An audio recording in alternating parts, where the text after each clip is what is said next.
Greatness isn't loud, it's lived every single day. In the discipline of the morning, in the way you move, in the choices you make, and the life you build for yourself.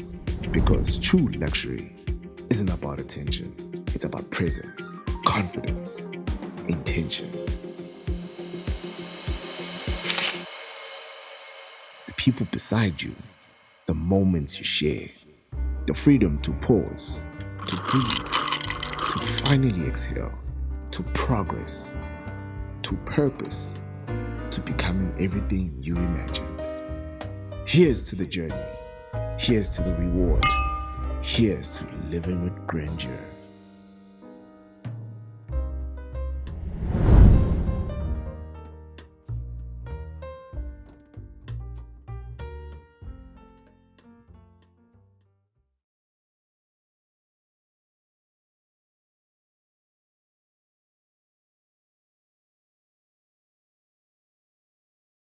They went on to say, how are you going to fund your education? That's how they eliminate you. You got rejected once you say you are relying on NSFAS, you're not going to be accepted. Was a prestigious. Exactly. It's the white affluent institutions. It's the children of the, oh my gosh. What do you mean? Oh, dog, you know. The problem that we have now, we have people having more degrees, more than a thermometer. The good man, he donated land. Which land? Did he come all the way from wherever he was coming with land in the pocket? So which land was he now donating? Yeah, true. But he was a good man. And you know money that you've never worked for. Yaphela. But if you But even nalesi isebenzela ungazuthi idliwa ipoko.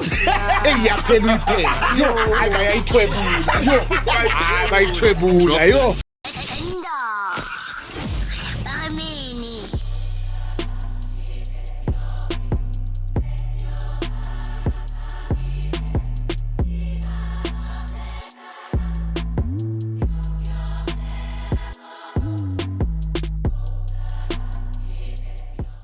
Penduka, it's been a long time coming. The chillers have been asking for our next guest, our next friend of the show. He's finally here. I'm so excited, man. I admire him so much because, you know, there's a lot of things that we believe in, we stand for, but would you go to jail for them? Yeah. Tell them like it is, bro. Hey, Would you go to jail for it? The question. hey. Hey, Penduka, we go to jail, my nigga. I'm not sure. Nah. Ladies and gentlemen, please welcome one of the greatest student leaders of all time, Mr. Mcebo Dlamini.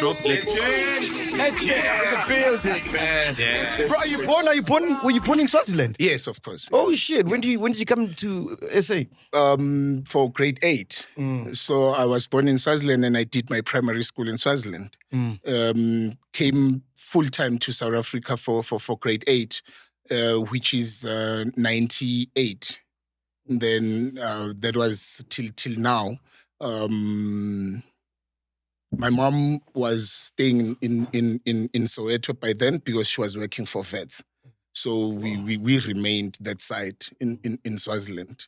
But she was in Swaziland because she was part of the generation of 1976. My mom was an MK member, and then some of my uncles as well. So she went to Swaziland as part of the group that left the South Africa to pick up arms and fight. And then when they got there, probably they got too relaxed and then they made children.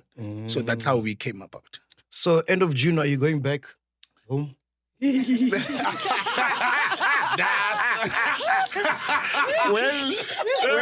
it's a difficult one. It's a difficult one for some of us because we call both places home. When I was growing up in Swaziland, because I was already showing signs of being inquisitive, because I grew up in the traditional royal background. So I'm born in the Swaziland royal family, part of me. So I grew up in Lobamba. There is a place called Lutsitsini, Lobamba. So it's a strong cultural, traditional background. But because you had also the dilution that you are a child of a comrade. So the space begins to, there are certain small things that you will do where they say, "Akahamba bugunina echos." So in the environment, there will certain things that will do, but no. Akahamba. Yeah, mntwana elikomanisa, akahambe. So there will always those type of things. So when you are this side, there are those things that says, yeah, but this one was born that side. You see. So there's always those type of things. But my whole family is in KZN. My uncle is a chief in Dunay Nkosi. There's a place called Mcebo. Wow. Okay. Escort. So there's a place there to Dhlamini there. Wow. Yeah, so my uncle in Dunay Nkosi upete. So, but my family, when my family came back from exile, my mom, my two uncles. So generally, my grandparents' place is at Wembes in KZN. In Escort, there's a place called the Wembes. So it's one of the most violent places that that experienced the black on black violence at the time.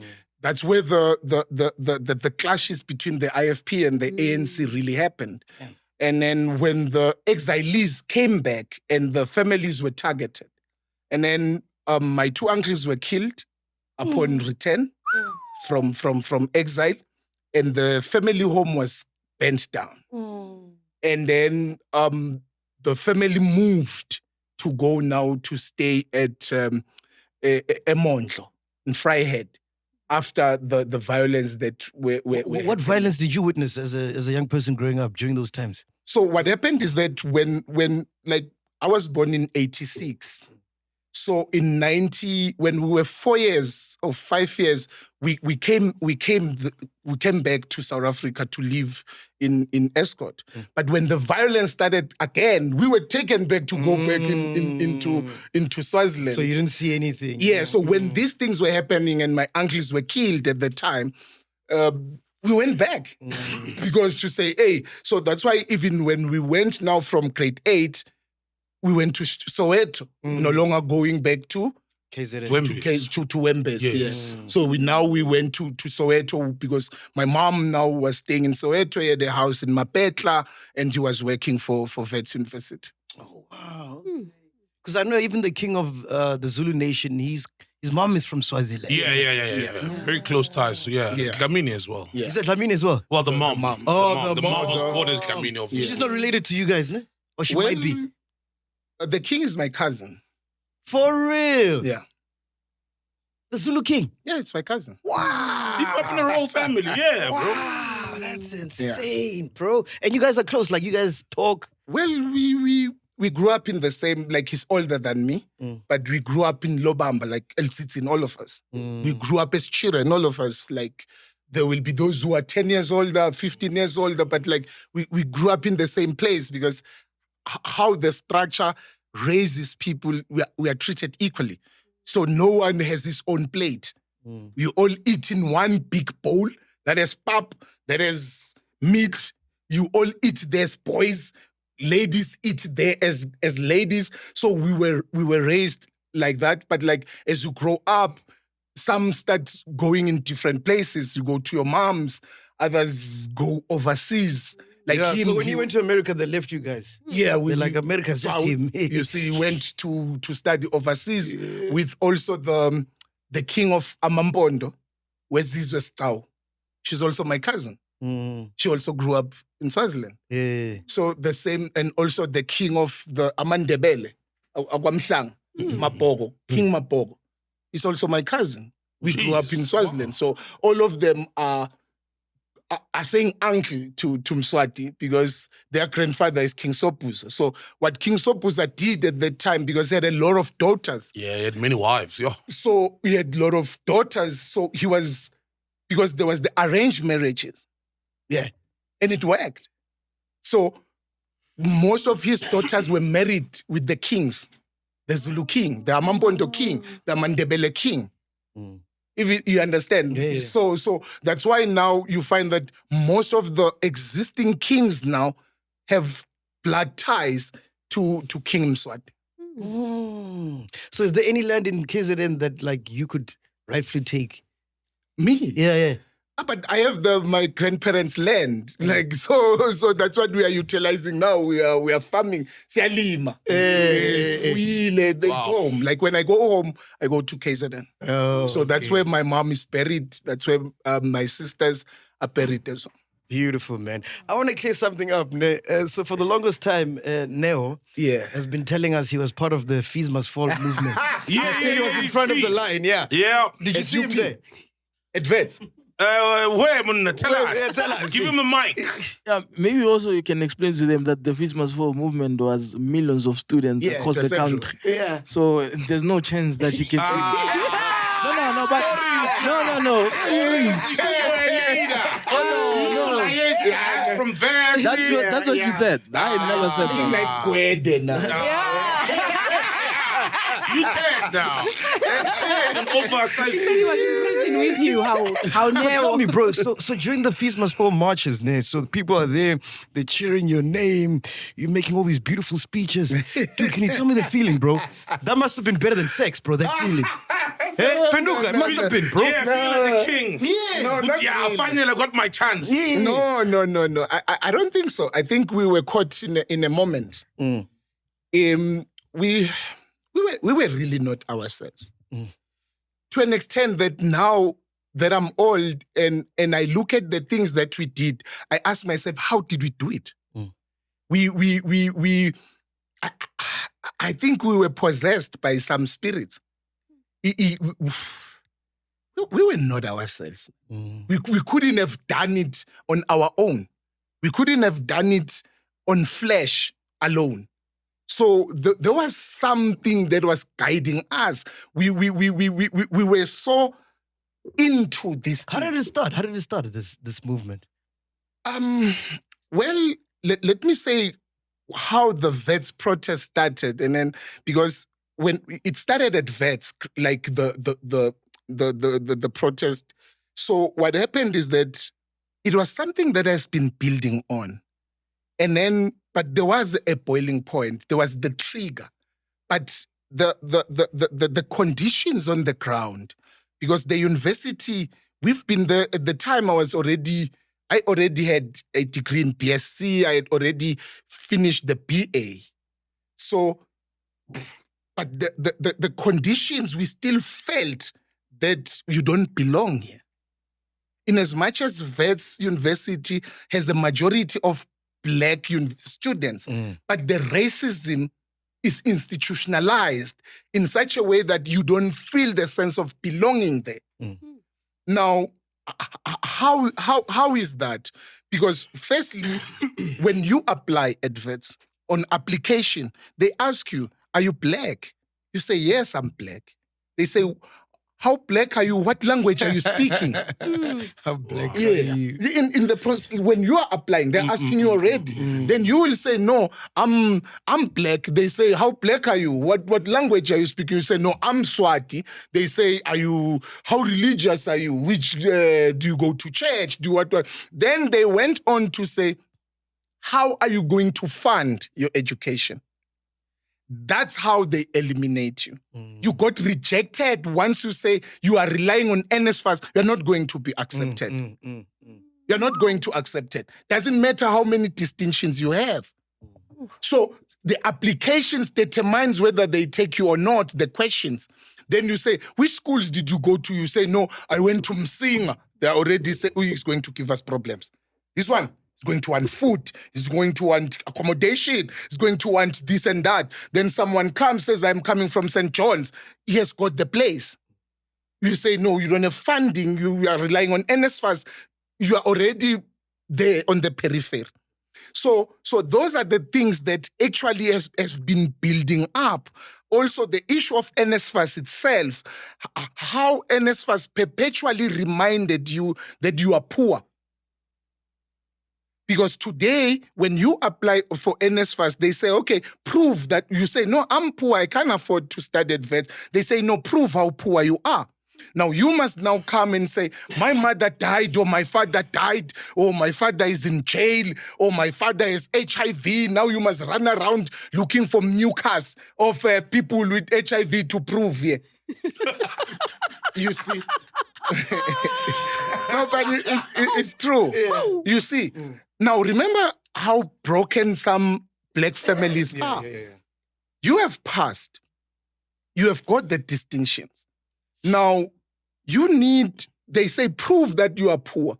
Now, you must be going and looking for your father that is married to someone else, where you can be getting the certificate of that man, so that you can be able to qualify for the financial bursary from NSFAS. Or your father died. You need the death certificate from that family. They won't give you. You know how black families are. Maybe you are a child that was born out of wedlock, or there's just a family start fighting. Your mom is accused probably for killing, whatever the challenges are. But you now can't access the death certificate from the family. Vets must financially exclude you. You won't be able to get NSFAS. Let's say you do it this year. You collect all those documents and you submit. You get NSFAS. The process said the same thing you did this year, you must do it next year. What has changed? How is my economic situation would have miraculously changed overnight? I was poor last year. I remain poor. My father was dead. So now you must be perpetually going to the same aunts to look for the death certificate or looking for the mucus of the people with TB to prove that we have a problem here. So it became dehumanizing the process, that perpetually you must be reminded that you are poor and you are black. So how do you end up becoming the face of Fees Must Fall? Because I don't know about you, Penduka, but when I first knew about Mcebo was during that time. Yeah, when he was gliding. Yeah, that's the time I took note of him as well.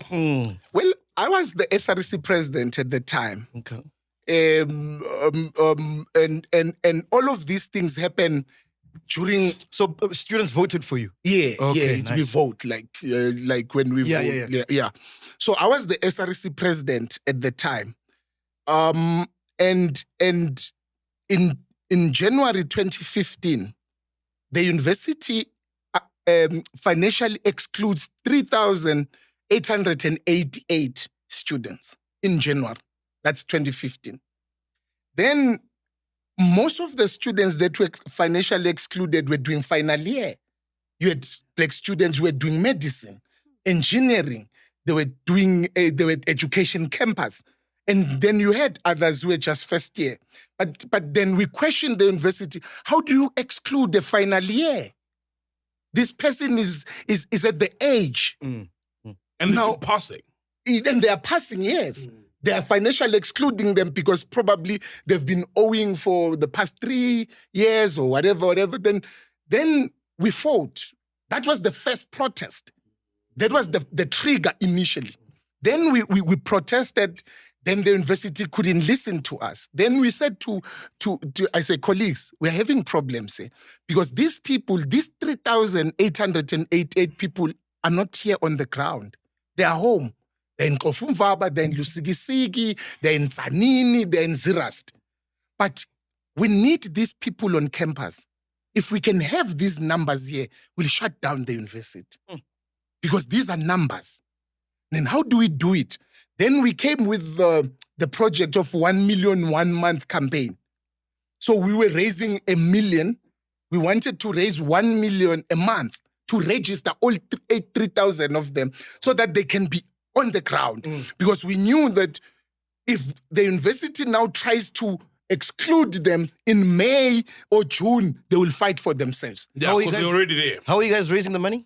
So we went on a campaign, like the media, the public. We waited for a week. Oh, yes. So on the open day, as I was speaking as president, addressing the parents, and then we raised the challenges sharply, what was really happening. Because leading to a week, there were the protests, but we stopped it because we realized that it's not bearing the fruits. You know, the university is moving on. Then on that day, I took out the 100 rand myself, and then I spoke about it to say, This is the challenge. This is what we want. And we are asking for donations from the parents to do this 1, 2, 3. And you know how parents are then. And we raised 6 million, 300 in 1 month. Wow. 6,300,000 in 1 month. And we registered all of those students. Wow, beautiful. We brought them back. And then we had an issue of accommodation. Then the universities, because remember when we are fighting for someone, there will always be people who are against it, who are talking, who are saying we were populist. There are always, it doesn't matter how genuine you are. There are people who will always attack the cause. Even during Fees Must Fall, we were being attacked. We were ridiculed by the same people who are embracing it today. Now, they say, where are these children going to sleep? Blah, blah, blah. We went to the public again and we lied. I remember we had an interview with SABC where they asked this journalist, Robert, and then I said, no. We've already spoke to Angus and South Point. They've promised us beds. We had not met them. We didn't even know who they are. But it's a national TV. We put them here now. They asked Angus, they gave us the beds. There was no way out. Because we went there, we were like, no, Angus have been benefiting from these people when they could afford for years and years and years. South Point, what. This is the time for them to give back. They give us about 450 beds. Wow, beautiful. We put those people to give them accommodation. The narrative changes now. They are now saying, what are they going to eat? Bazodlani, they will fail. What. We kept quiet. Went to residences, the residences that were affluent residences, the self-catering. We were asking for non-perishable food, the coupons, the what. Kids were donating noodles, what. They were donating. We ended up, and day scholars students, we at lunchtime there by the loans, library loans, they were piling food. We ended up having a food bank, a pile of food that we didn't know what to do with. We ended up taking out the food to put it on the grass and then separating coupons this side, noodles, what, roll-on, sanitary pads, and ended up having a hamper. So now, actually, we have put this in. So now we put in the plastic. So when you take the plastic, it has everything inside.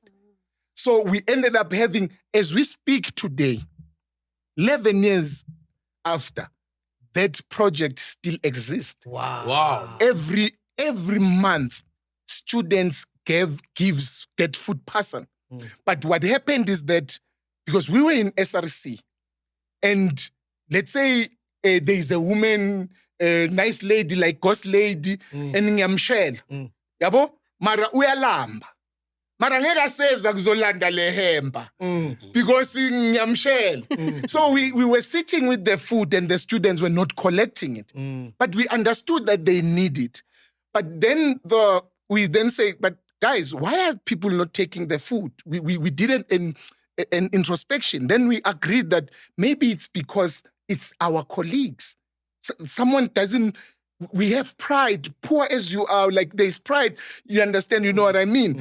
And then we spoke to the dean of the time, Pamela Dube. Dr. Pamela Dube was the dean of student affairs. We tabled the issue, Pamela, we have a problem. This is the problem. Then he took the food bank under the dean's office. So she then employed people specifically to distribute the food. Non-students, people who were just employed. As we speak, that thing exists. 11 years down the line. Legacy. Wow. Beautiful. And then we got 1 meal. So we made students, because students have 3 meals a day, those who eat at dining hall. So we went each and every dining hall requesting them to surrender 1 meal. Because they have 3 meals. We say surrender 1 meal so that the student can have at least 1 meal a day. You will have 2. And a lot of students in the dining hall surrendered their meals. Then up until we got gift of the givers to provide the 1 meal. So how did Gift of the Givers provide the 1 mil? We put him on the cross just like Angus on TV. They ask us about, we say, no, we have spoken to Gift of the Givers. Gift of the Givers have promised to give us 1 mil because we had seen them doing it at UJ. So they had not done it at VETS. So we put them on the cross. Then Gift of the Givers were like, but we didn't speak to these guys. But we are going to provide. As we speak now, if you go to VETS tomorrow, that behind men's rest, that side when you go to Jubilee, they are eating the meal every day. Wow. 11 years down the line. Wow. That 1 meal and the food hamper is still happening. And it's 2026 now. I mean, this is 11 years ago. When you go back now, what has changed in terms of VETS, like constitution-wise, and has anything changed? Or is it kinder to black kids now? No, it got reversed. Whoa. All the gains got reversed. Everything that we fought for got reversed because we were fighting a system. And the system mutates. It just changes colors. So what happened is that VETS went on a robust campaign after us to depoliticize campus, to demilitarize campus, to make campus apolitical. Because we had made the campus to be hostile. It was robust. It was crazy. So they made sure that they deal with all of us. Everyone who were the remnants of our generation were expelled after us. Dealt with them to an extent that now, even in terms of applying for first year, they began to look at age. Remember, we were saying they look at how black you are. No, they've added something, age. You can't be applying for first year, you are 20. They are calculating. When he's in third year, it's going to give us problems. They say, no, your application was not successful. It's the age. So now they want kids. When you go to campus, those are kids. They can hold Habib accountable. They can't. Like, you're like, someone is doing third year, like, you're like, what are you doing? You're like, no, I'm doing third year. How old are you? No, I'm 19. We're like, what the hell? Child, baby. And they don't even have the body. You can be 19 and have the body, you know what I mean? Yeah. So these ones are kids.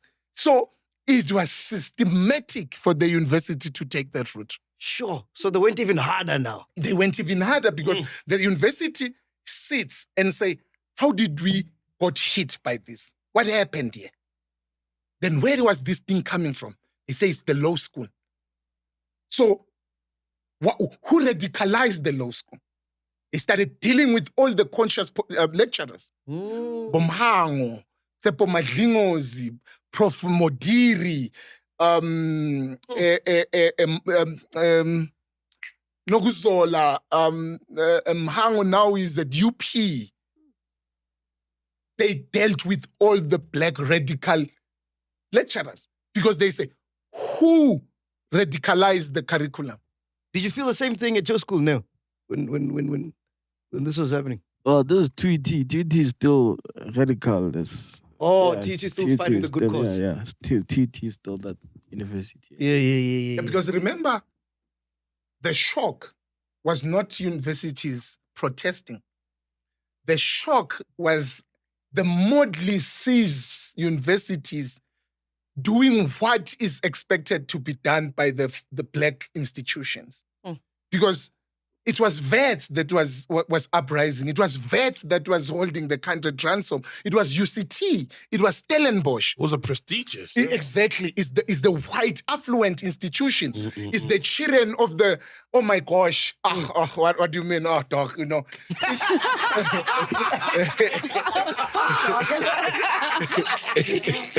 You see? So they're not expected to be... To be radical. To be radical. So that's what shocked the system. It was UCT. It was UCT that came with Rhodes Must Fall, where they removed the statue. It was Stellenbosch that was robustly fighting the issue of Africans and the residences being racist and you know, it was Rhodes University It was University of Pretoria. So the system was scared because they never expected it. Because remember, universities by their nature are not innocent. Universities by their nature are meant to colonize us yet again. Yeah, and our minds. In our minds. Yeah. So they create a certain type of a black person. Yes. When you come from these universities, you must be a certain type. When you leave. When you leave, Yeah. you must not be the same as you came. Yeah. You must be a clever black. Yeah. You must start saying your people. Yes. You are not part of us. You're like, hey, you people, hey, you people. When you speak about Zuma, you're like, your president. Yes. Then the system has won. Mm-hmm. But what happened there, they saw a system that is failing in front of their eyes. So Mcebo, I'm 19. I'm at Wits now. I'm watching this. What is the solution in 2026? Because obviously you guys had to fight your fight at that time, and I'm sure things have changed now. Like, what's the solution now? Well, look, the problems are still the same. Yeah. The issues, the struggles that we were fighting were not our own. Even us, we were still fighting the old. The struggle that we were fighting is the struggle that our parents fought in 1976, which was access into the spaces. It was also, now their insight,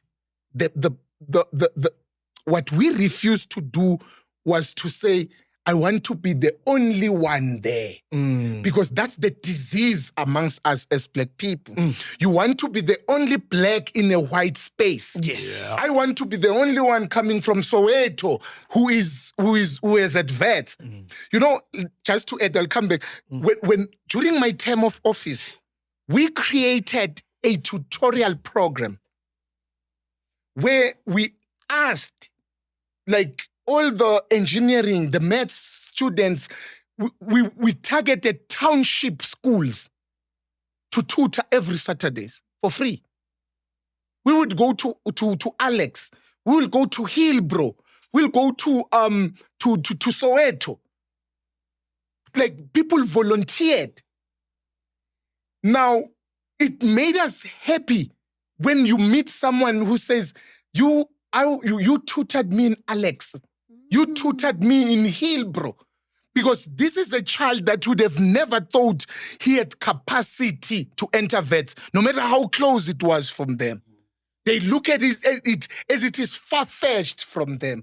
It is here, they see it every day. They see the buses crossing there, but they never dreamt of getting there. So what we did, we made them to dream again.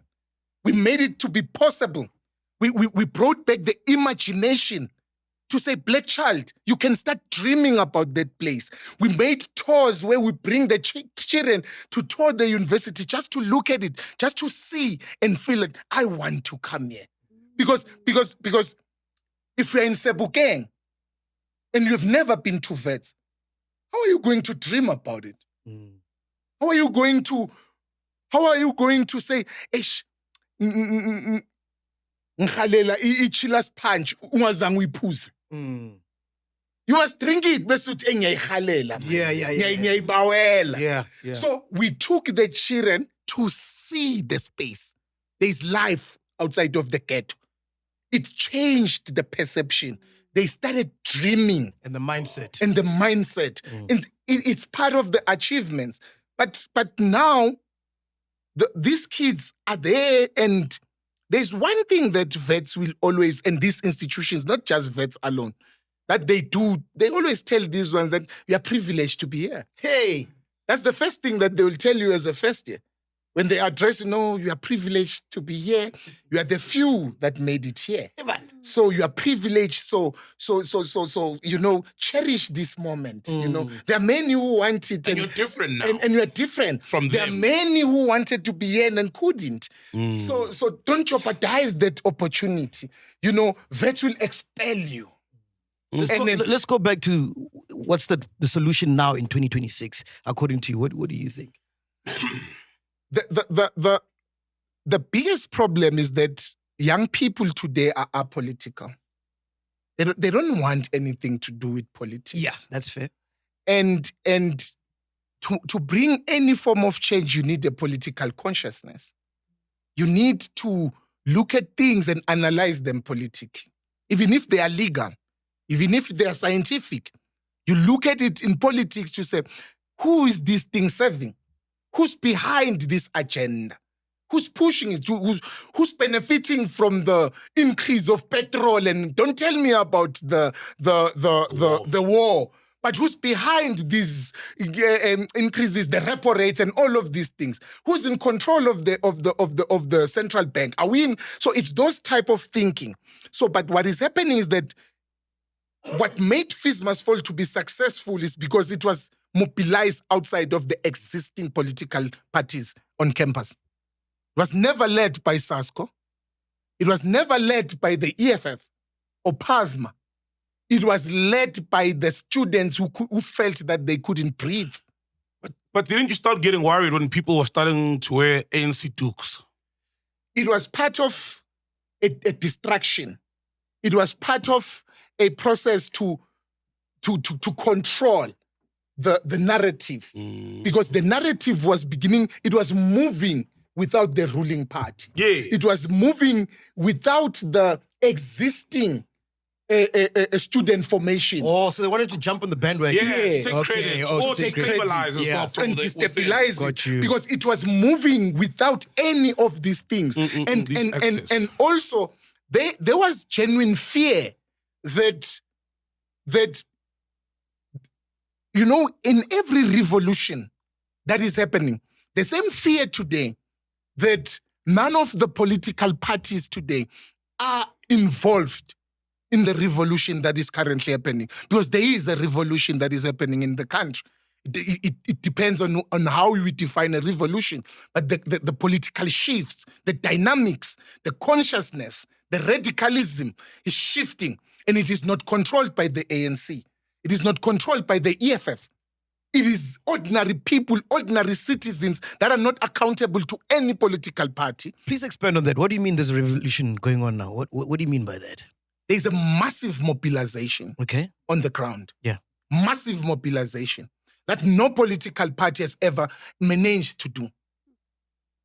There will be a protest in Thokoza. There will be a protest in Pretoria. There will be a protest in Kimberley, KZN, everywhere in the country, all at once. What's different Millions of people on the What's ground. different about these protests? Because protests have been happening for a very long time. What the difference between these protests now is the drive. It comes from within. It is not like funded protest where you are promised a t-shirt or food or a bus. These are individual people who are following their convictions, where the people feel that they're exploding. There's anger. And there's one thing that unites these people. They are speaking in unionism.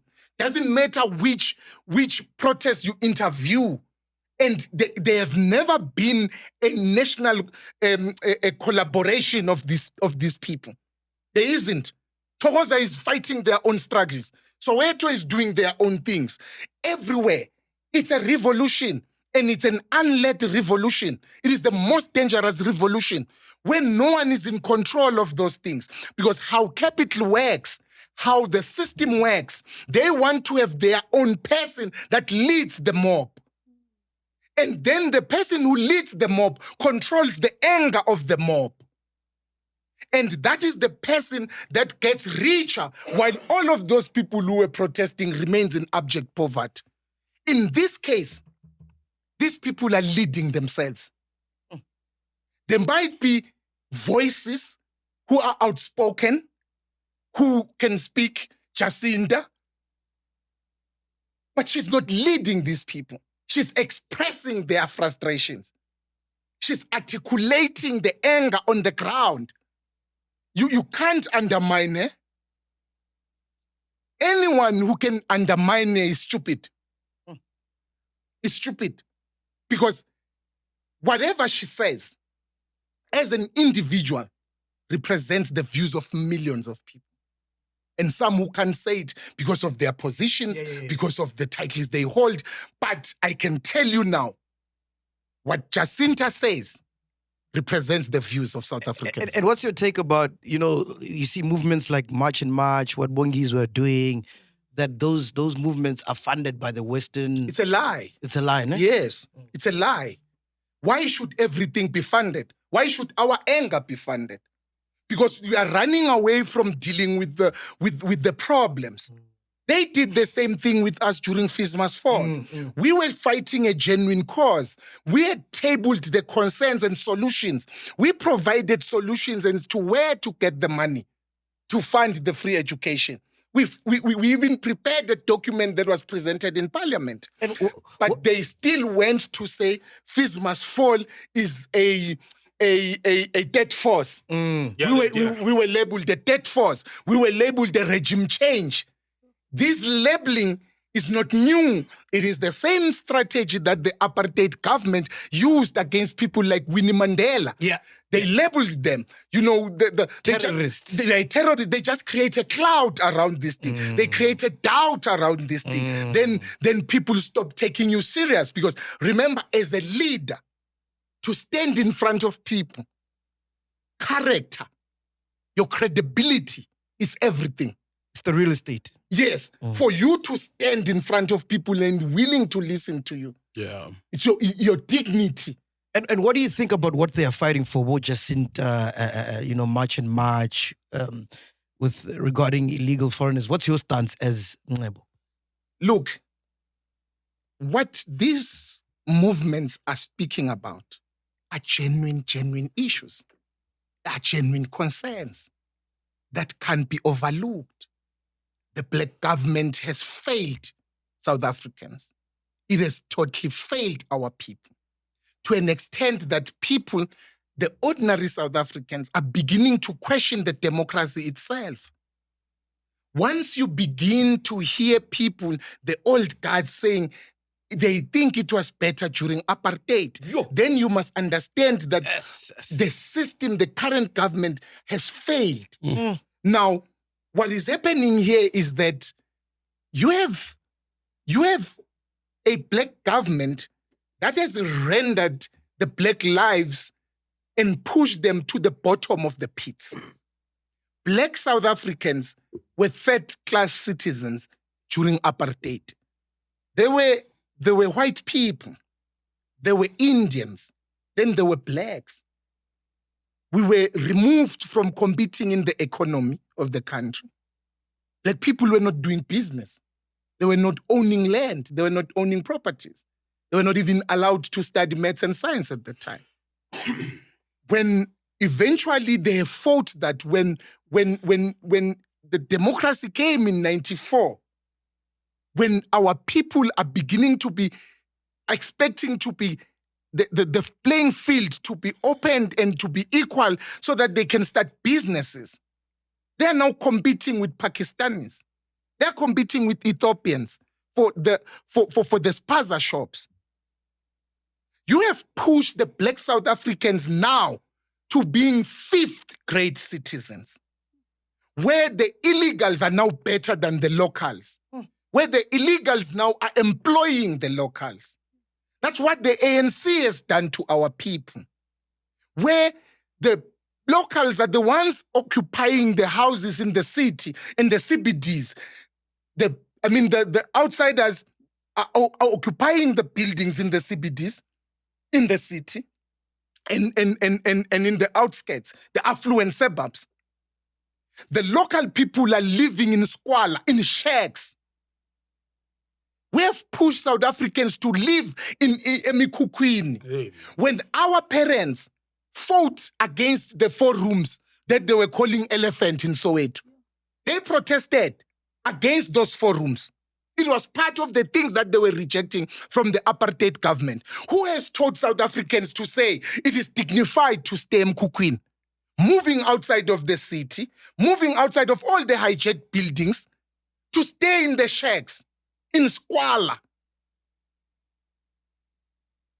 With a black government, the anger is justified. The children of the South African people no longer have access to the schools because they don't have the money and the Outsiders have the money because they sell the drugs. They do all the illicit things here to take their children there. When we were growing up, Para was the best hospital in Africa when we were young. It was the best of the best in Africa. You would be sick in Swaziland and in Lesotho. Then when they can't treat you, they will transfer you to Para. And uyovuka. Fika uvuke la. Today, mungene Para, awuphumi. Ungena uso, uphilile, ugrand, uphuma ufile, or disabled. My mom went to Para, she was sick. And she never wanted to go to Chris Baragwana. But she needed to do an operation there. Now, my sisters refused to sign. And I'm the one who went and signed because she needed to do the operation. Because she had a problem, like she was losing her mind. Yeah. So they say they don't understand what is the cause of her losing her mind. So that they can't deal with the issue. They need to figure out the cause. So she needed to do an operation to determine what causes it. So they can fix it, yeah. Yeah. Is it dementia? What is it? Like whatever that they were doing. And then she needed to do the operation.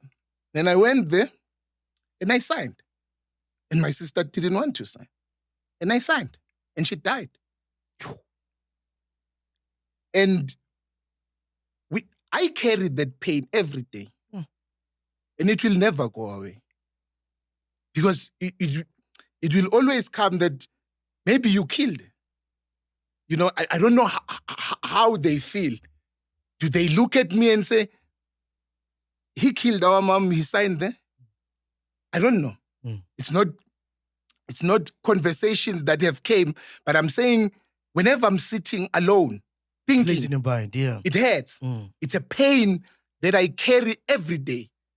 And maybe those that we as Chola Nabo, they might be experiencing us differently because you might be taking out that frustration because you are hurt. We are hurt by a system that... Sorry for your loss, by the way. My mom died a very angry woman. She died angry with his own comrades. In as much as they were there to bury her, all of them, they were there in Vryheid, Ace Mahashule, Ayanda Dlodlo, you name them. They were there. But the system not only fails us, it failed the very same people who went to exile and fought. They never enjoyed the benefits and the fruits of the democracy and whatever they fought for. Because they came back, they started paging their own comrades. They started parachuting other people. People that nobody remembers in the revolution. Those that just joined the movement by hijacker, they were parachuted everywhere. The real MK leaders are dying poor. The real MK soldiers have nothing. They are poor. They are suffering. They have nothing. It hurts. Now, we have the crop of 1976, which is my mom group, those who are 70 now and up, is the people who are leading us today. It's them. It's the people who are failing the country. These are the people who have become worse. They are pigs. They are cruel and brutal amongst their own comrades. Yes. These are people who will sleep with your wife just so that you can put food on the table. They sleep with children of their own comrades just so that they can put them at work.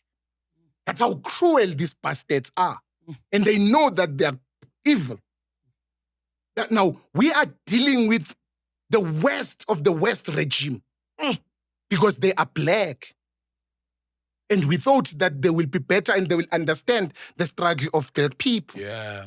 And these are the same people that have opened the borders and subjected black people, black South Africans to all sorts of things that are happening here. Making sure that the black South Africans never self-sustain because they must be in perpetual struggle, perpetual fighting, struggle mode. We are fighting for survival. They were fighting illegal immigrants, which were the Afrikaners. Our parents were fighting the illegal immigrants, which were the Boers, the settlers, the colonizers. They fought them because of dispossession of land. Today, you are fighting illegal immigrants, which are Africans, brought by a black government to make sure that their own people never find peace so that they can cling to power for a very long time. That's the reality. And that's the anger that the people have on the ground. There's issues of unemployment. There's issues of crime.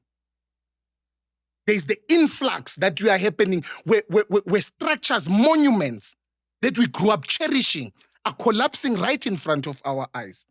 I grew up in Soweto, there in Mapetla. We would travel to Carlton Center. It was an excursion. To drive from coming out of Soweto to Carlton Center was an excursion. Small streets We will everywhere. bath. We will bath. Sigeze. Ngilungela kuye town. Siyejozi. I can't identify that thing anymore. I can't see it. I was traveling from Ekasi to Kes. I was moving from Soweto to King Edwards. The public transport to school. I can't see Brie. I can't say to my children, this is where I was traveling. From here, drop from Kokas, take it to Houghton. No. So that's what these chaps have done. They have cancer. Whatever they touched collapses. None of them went to vets. All of them went to University of Venda. They went to University of Limpopo, Teflop. They went to Fort Hare. They went to Ngoye. Can they take their children to those institutions today? Hey, Forte is tatters, man. Those institutions that I'm naming now were the best universities for black people at the time. Mugabe went to Forte, yeah. Even Mozambican leaders, Yes. like Zambian, Tanzanian leaders, they went to Fort Hare. Yeah. Medunsa was the best institution to produce black doctors. Yeah. It collapsed under the black government. Everything these people that they touch it collapsed. Look at how train that in the next 2 years, how it will be like. How train. Now that it is being ran by the government. So when you see the Madlango Commission, I'm sure you just want to break the TV, man. It hurts. It hurts. It shows Madlanga Commission is just playing in public what we've already knew. Yeah. The rot. We knew about these things. But we never thought that it was so deeply entrenched. The problem now is that the political space has been hijacked by criminals. You have people who in ordinary course shouldn't be close anywhere near the levers of political administration of a country. In an ordinary country, there are people that shouldn't be coming close to governance and leadership.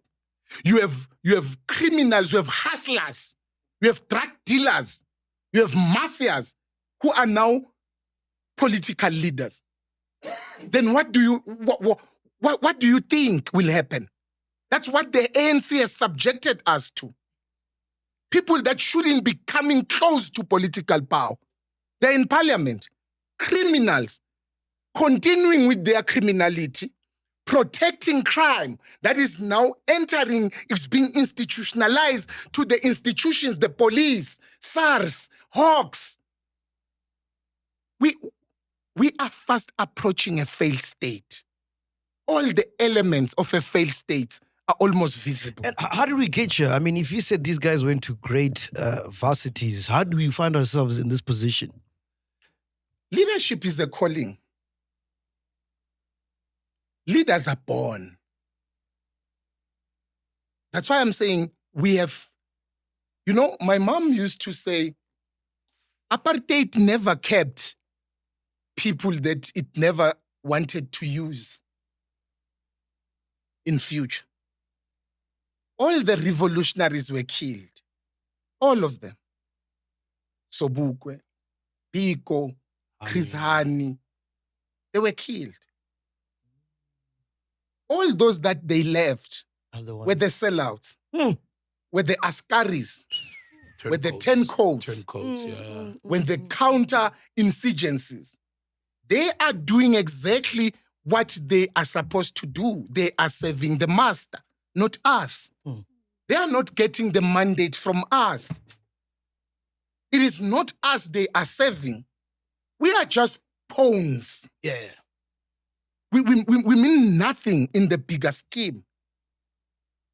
Nobody cares about us. That's why today you will have political leaders and political parties attacking South Africans for standing up for their country. A political party, a political leader standing against the people. Then from who are you taking the mandate from? You begin to realize that these people are not what they've been projecting themselves to be.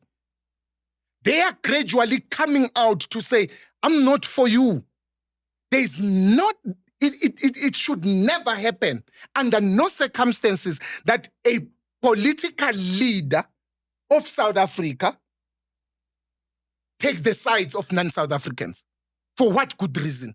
How can you, as the father of your children, side with an outsider over your own children? Not unless we are saying those are not your children. You know something that we don't. Maybe you know that the children are not yours.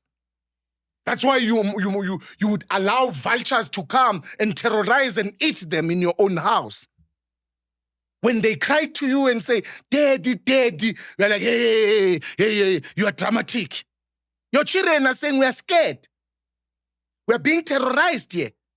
Your children are saying to you, Daddy, when you are away at work, the people here come and rape us and molest us. You come back, you say, no, you are dramatic. These are my brothers. They will never do that.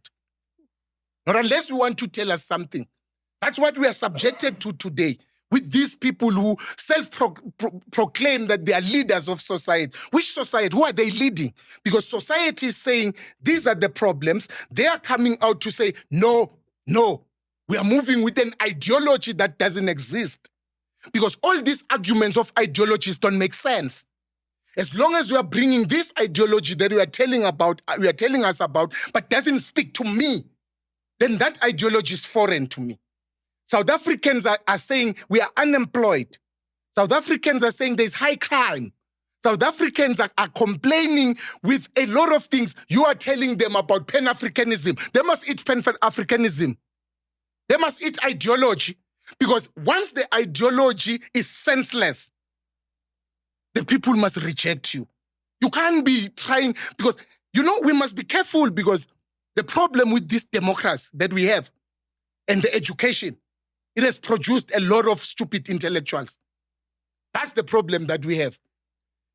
This education that we are speaking about of more vets has produced a lot of stupid intellectuals, fools masquerading as intellectuals, because they want to think that they see things differently from the reality that we all see. And they want to project and profile themselves as if they are the real thinkers for society, as if those who are uneducated, unemployed can think for themselves. These people are raising issues that affect them.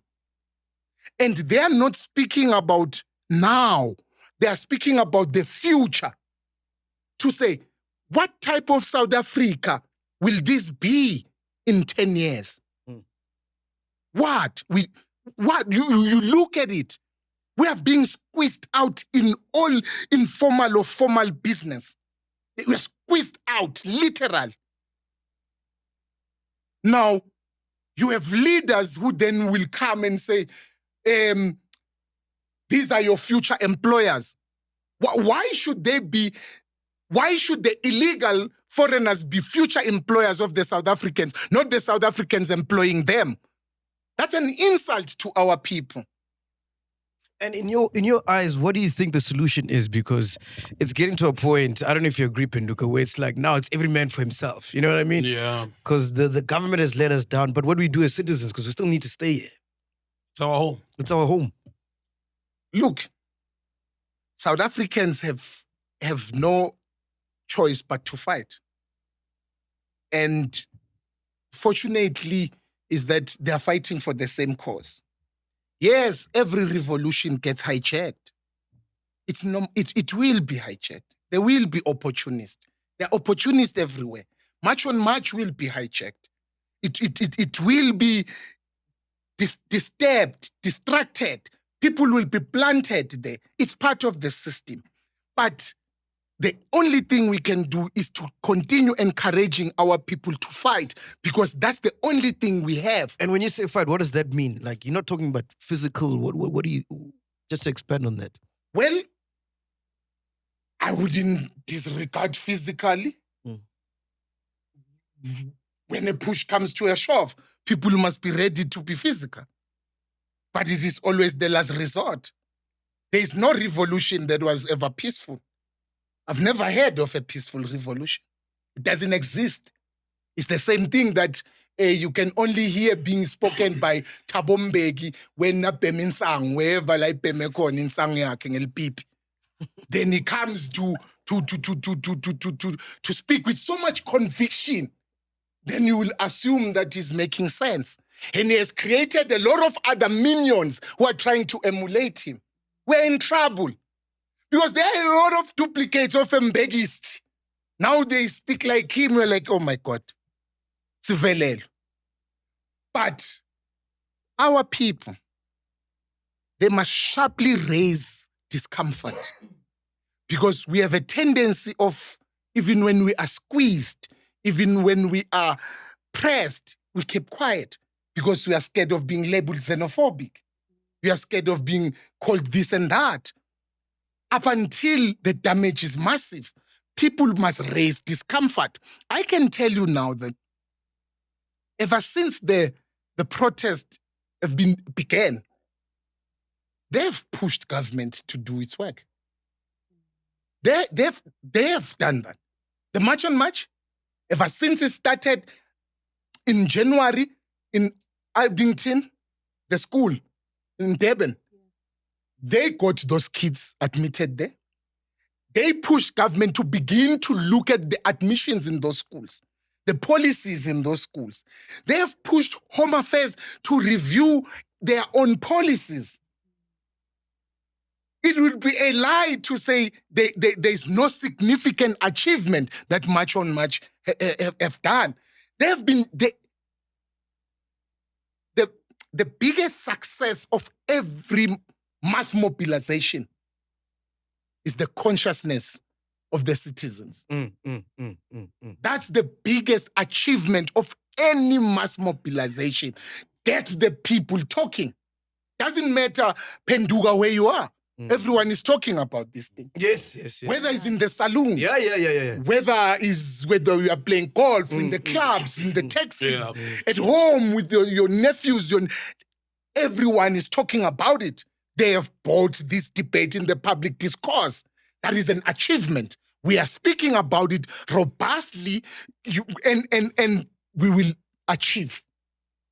I wanted to ask you, bro, do you not think as South Africans we have a savior complex, right? And I want to give you a context, right? You mentioned an example earlier on about you're there with your parents leave you, and then you're there with your brother and your sister, whatever, and then they come home and like they're doing this and they're like, no, you're being dramatic, whatever. Yeah. So do you not think that there is a world where us as the kids come together, unite, right? And not be so dependent on our parents because they failed us and they will continue to fail us. So there's no point in relying them to come save us, right? And then we, as the citizens, collectively unite and come up with solutions. So, for example, start our own banks, start our own schools, start our own things without even depending on them because they're going to do whatever they're going to do, regardless of what we say and what... Yeah, I don't. Do you think there's a world like that? The Afrikaans of the Afro-Forum, for example, the Jews of deputies of whatever, I forgot their name, you know? Yeah. And we've got the numbers, but we don't have such. You see, the ANC government, the black government, the ANC, has made a lot of useless billionaires. That's the starting point. The ANC has made a lot of useless billionaires. Now, why am I saying that? We have failed to build our own institutions. We have failed to build anything 30 years down the line. There's nothing. Till today, we are fighting to take our children to the white schools. Because we have failed to build or empower and improve our own institutions. It takes us back to the former Bantu universities, the black universities, Teflop, Univen, Fort Hare. These universities under the apartheid government were the best, but it has collapsed under the black government. Because we have failed to empower. What have stopped Univen to be given and to be funded and supported to be at the same level as Wits University?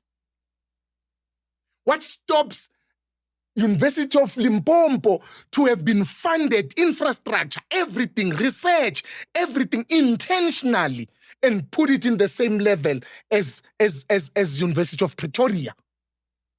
What stopped Fort Hare to have been supported and improved to be at the same level as Rhodes?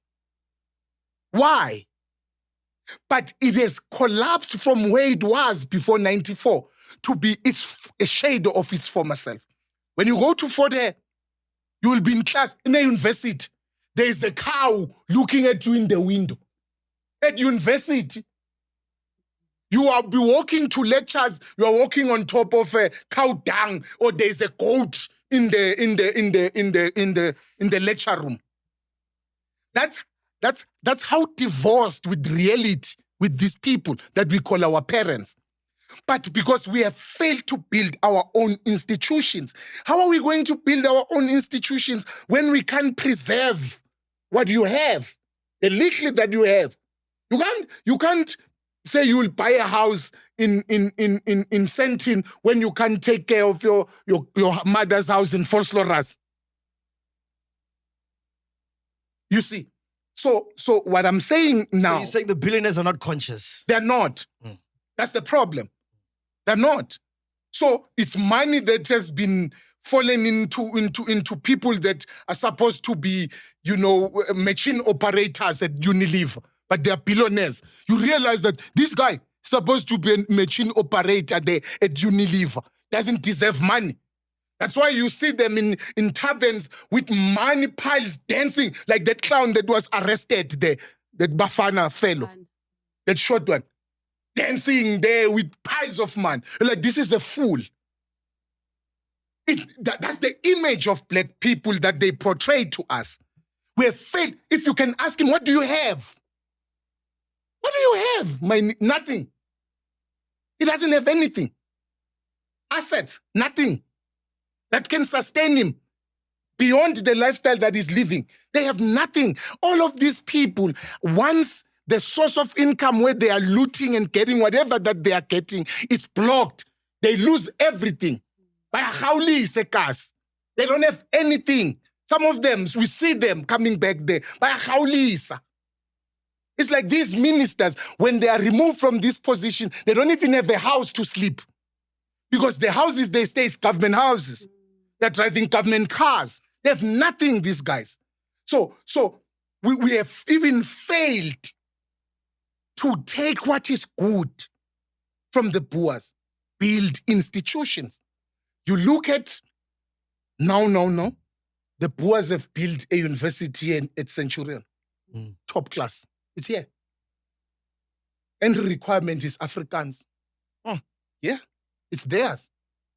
In the next 10 years, we will be protesting to take our children there. Yeah.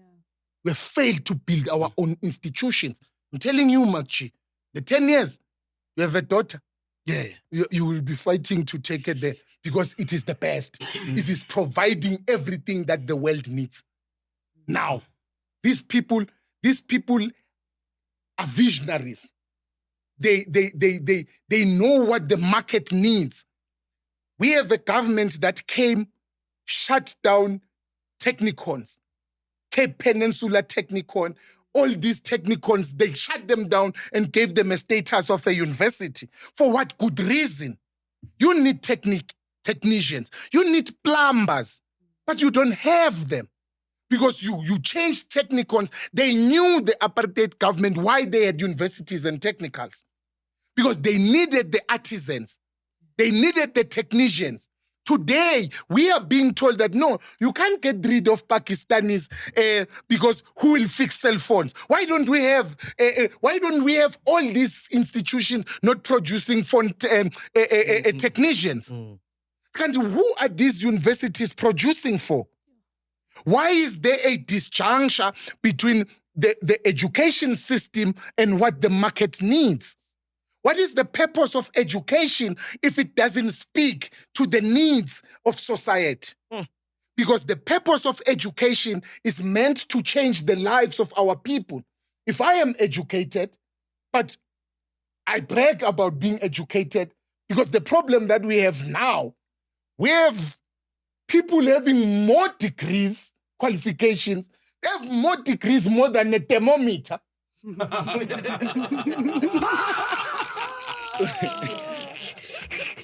So now we are priding ourselves with that. How many degrees I have? Now degrees more than a thermometer. For what? How does that translate into changing our lives on the ground? Why didn't you become a politician, man? Hey, the space is toxic. Surely there's good vehicles. The space is toxic. Yeah. There's no politics anymore. Yeah. And when you are genuine to the cause, they'll kill you. Yeah. True. Because Yeah. about the language we speak. And look at all the whistleblowers that are getting killed. That are getting the killed. language we speak. We're not criminals. I'm not a criminal. I'm not a mafia. I don't want to be a mafia. I'm not a hustler. No, I'm a hustler. but we are genuine to the cause. Yeah. You understand? No, I get you. So when you are going to go there, when these people, the purpose is not to serve, is to be billionaires. Yeah, then you now when we are going to discredit them about crass materialism, why are we living opulence in the face of poverty? You know, elections are coming. You will see cars that you've never seen in your life entering the hood. Yeah. Go here in Alex. Your Porsche Cayenne, Porsche Maserati. We understand. I understand. Me and this man are driving a Polo. We are poor. But we are not poor. We are fine. We're fine. So there's not even one politician you look up to and admire right now? None. Zero. Zulu, nothing. Well, I love him. Zulu, I love him. He seems like he's got a good Ndlozi? head on his shoulder. No, Ndlozi, no. You don't like Ndlozi? No, not that I don't like him. Yeah. But I think he no longer speak. He's shifting towards something that is not. He's been identified by a system that wants to profile and project him as the next Thabo Mbeki. They are creating another neoliberal in him. Okay. And that's the problem with him. You know, I was talking to him sometime this week on the phone. And I raised these things with him to say, you are being captured. And I'm worried that you are being captured. I'm looking at the movement from parliament to radio to podcast to the Mbeki Foundation and everything, because we know how the system operates. The system captures you and wants you to be one of its own. It has its own people that it knows when it will unleash. And it will unleash to which market? Crazy. Which market does Mdlozi relate to? It will be unleashed to those ones who want intellectuals, who want people who speak like Thabo Mbeki. And as well, we are being captured. I'm worried. I spoke to him about this. Yeah. So not even a single politician. Wow. No, they even themselves, I'm sure they don't like themselves. if they are genuine about themselves, they know they've failed us. You got a question, Ghost Lady? I do. Did you feel pressured to apologize for your stance on Hitler? What was the stance? Can you give me some context? I don't remember. He glorified him as a leader. Wow. In those words, was it a tweet or you were here? What happened? Well, I think that thing was blown out of proportion. Yeah. And at the time, we had already started fighting the system. And we are at Wits. And Wits is a Jewish university. Yeah. Wits has more Jews outside of probably Jerusalem. And most of the children are there. Yeah. So, and we had already started fighting and doing all those type of things. And what happened is that there was a post, it was when Israel kept on bombing Gaza and doing all of those type of things. And when in 2014, I went to Palestine. I stayed in Palestine for about 3 weeks. So I had traveled with the then Mayor Pakistan. Because there was an agreement between Ramallah, which is the capital town of Palestine, and then the city of Johannesburg, and then there was UJ and the University of Ramallah. So the city was doing a collaboration. And then as Wits also, we went, with the city, but SRCs. So they took me, and then the SRC of UJ. So I think for me, what I saw I was exposed to things that I never knew that people can be subjected into. Like the worst inhumane life. A country within a country where the Palestine as a country has no police, there's no soldiers, it has nothing. The Israelis come anytime, they can bomb you anytime, they can come and beat you anytime.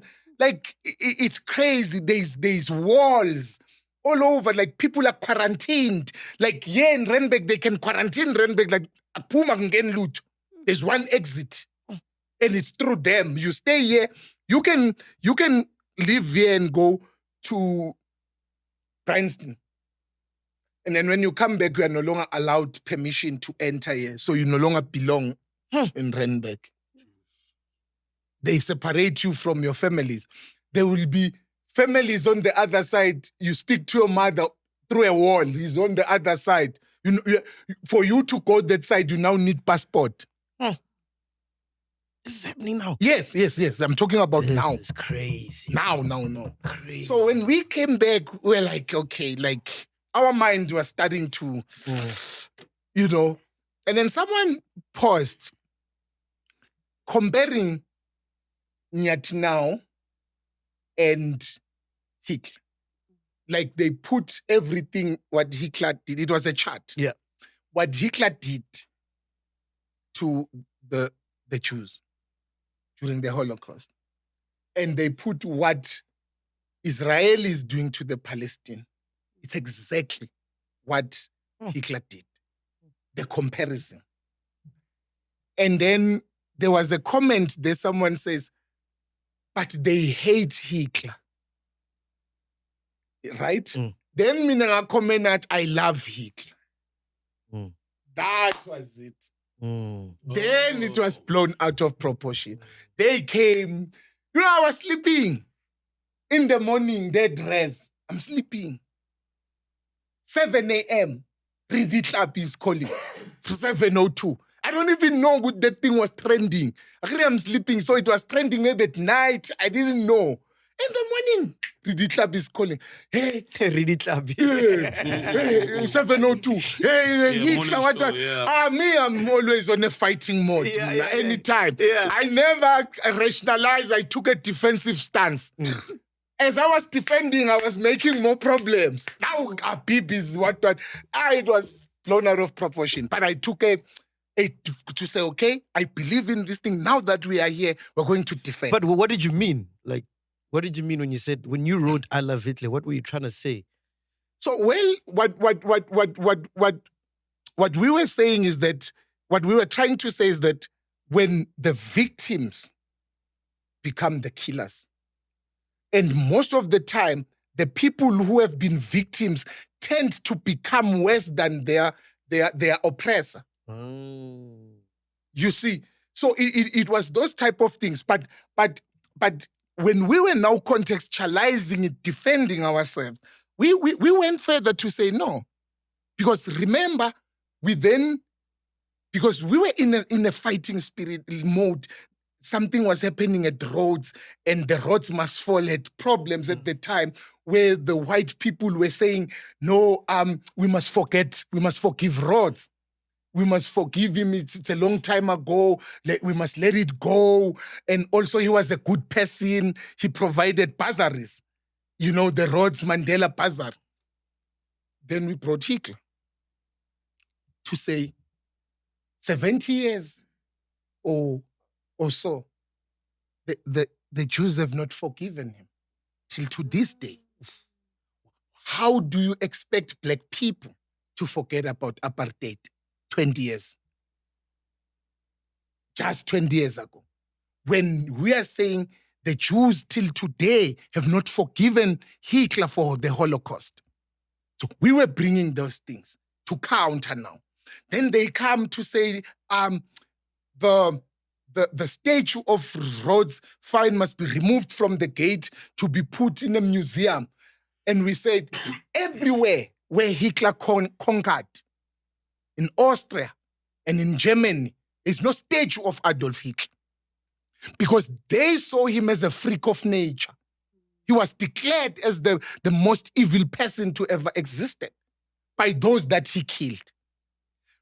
We feel the same as black people about Rhodes. The same way that the Jews feel about Adolf Hitler. It brought a debate and a counter debate to defeat and also to expose the hypocrisy of these people. Nah. They say to us, no, Hitler was a good man. Rhodes was a good man. He donated land. Which land? Did he come all the way from wherever he was coming with land in the pocket? So which land was he now donating? Yeah, true. But he was a good man. He came with land in the pocket to donate it in Cape Town. So we say no. If that's the truth, we say no. But also Hitler was a good person because we say when Hitler took over, Germany was the poor of the poorest, the German people. He revolutionized that country and industrialized it. Your BMW, your Mercedes-Benz, your Audi, it's him. He personally... Also the scientists that flew to America and Argentina. Because he took a stance when he took power to say from now on, as Germany, we are not buying, but we are selling. We're going to produce and sell. We're no longer buying. Look at China, they're doing the same You understand, you know what I mean? We are no longer consuming country. We're no longer going to a dump site. We're going to, and he then designed the beetle. Yeah. The food. Yeah. If you read, he personally designed that thing. He told his engineers to say, I want every German person, the peasants, to have a car. It must be small enough, you know, that they can afford it. But it must be big enough that you can have your children and your luggage inside. Then, but he was walking at 1, 2. At it's enough. At 1, 2, a baggy sticky. At Bayak. That car became the best-selling car ever in the world. Big. So, is it Gucci? Gucci. It's a brand, yes. I know where you're going. It has to be Gucci or something. Well, what happened with the brand? It was worn about by Hitler soldiers. The It was a uniform. Tom Ford or something. Not Tom Ford. It has to be Gucci. Other Gucci. Yes, there was a Yeah. brand. Yes, we are wearing it for swag. Man. Yeah. Remember. So imagine there are elements in that guy, but we were pressed. So to say with Ghost Lady, yes, there was pressure. You know, because I was taken to court for it. I still had a case in the Human Rights Commission. And I was tired of fighting. You know, I was bruised. My mother had passed away. And there was a lot of happening in my life at the time. And I still had the FISMAS Fall trial still dragging. It was hanging on my head like a sword. And also, you know, you then realize that some battles, you know, you pick up battles to say, well, it's not worth Hugo Boss. Hugo Yeah. Boss. Yeah. Yeah. That one. Yeah. That guy. Hugo Boss. But you see, but you must be cancelled. They've been trying to cancel him like you. Yes. He's uncancelable. That's like your first night in prison. How was that like, bro? Are you crying? Who are you calling? No. So, they took my dress. Yeah. And there was already a rumor that they are a target. Because some police, some journalists already knew Mcebo was going to be arrested. There was already an arrest warrant. So what happened is that, remember Jacob Zuma formed the security cluster to deal with the issues of FISMAS Fall because it was getting out of hand. Literally, this thing was gone. Now there was David Mahlobo, the Minister of State Security Agents. We had Natim Tetwa, police. We had Jeff Radebe, justice. You had Sean Abrahams. He was the director of public prosecute, the position of Bator. NDDP, Yeah. Then they go to Tuli House to meet with the president. That's where the decision to say, how do we stop this thing? Then we were counted as the culprits to say, if you can take out this person, this thing will stop.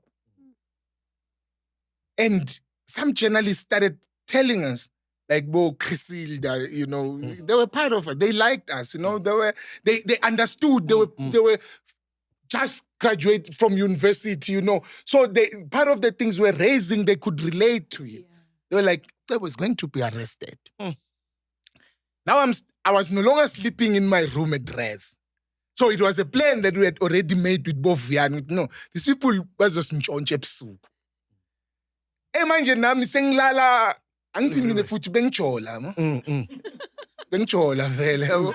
So benginemakhaya wami la erest ukuthi ngani. Benginemigodi leminingi ukuthi Panties were falling. Panties must fall. No. So I was a polygamist.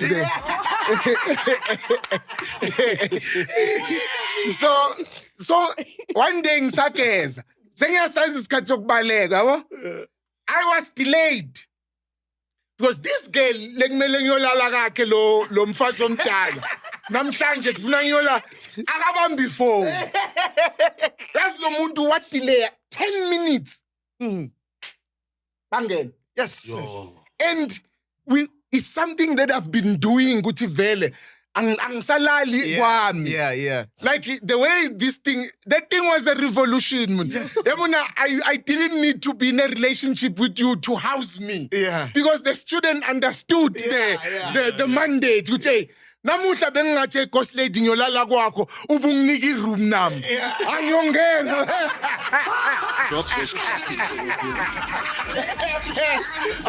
Ungena iroom ungena naye. Ngena naye no angithi yena ungitshela iroom ngizose sengisizela.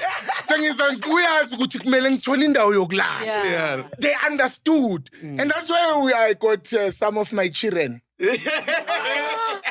And How many children you all got? the children that I have, I got them at university. How many children you got? 3. 3, okay, beautiful. So all of them, it is my polygam. Even now I tell them, hey, all of you are a polygam.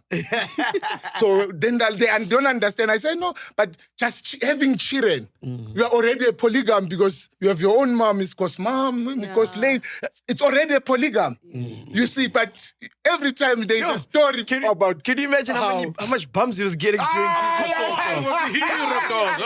there was no time. No, there was no time for it. Hey. There's all the time with 3 kids. No.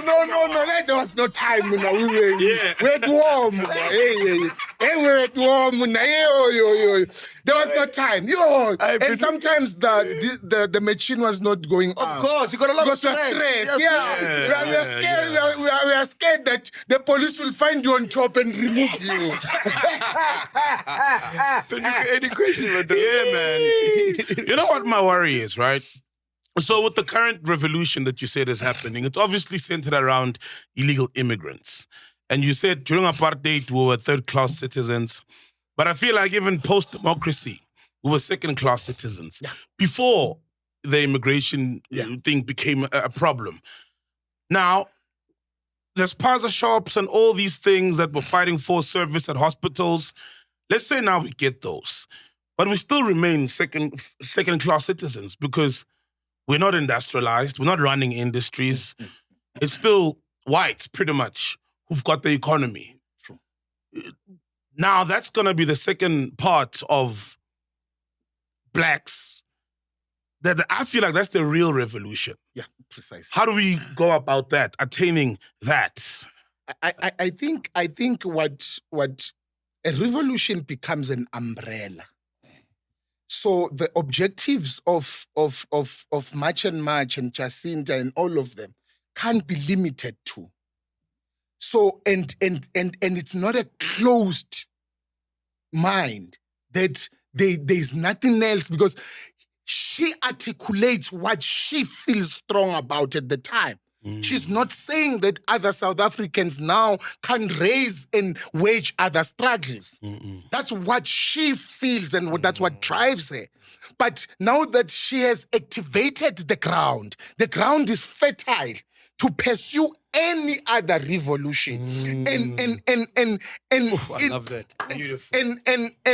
And in articulating what she's speaking about, you then say, in addition to that, we need to industrialize. We need to bring back the agricultural colleges. Yeah. We need to bring agriculture at schools. We need to bring back needlework and sewing at schools. We need to bring home economics at schools so that we begin.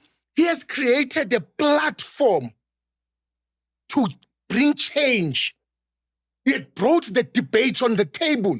It can be ignored to say, what type of education are we swallowing? How does it speak to the conditions on the ground? How does it change the lives of our people? Because now you have someone who graduates all the way but can't employ themselves. They can't. The system of education is creating sophisticated laborers. That's what the degrees are doing.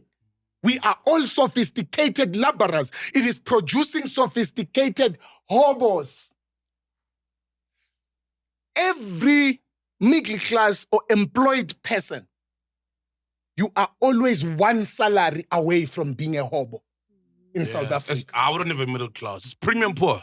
We are one salary away from being a hobo in this country. You miss one salary, you're on the streets, my brother. Yeah. Because we are living from hand to mouth.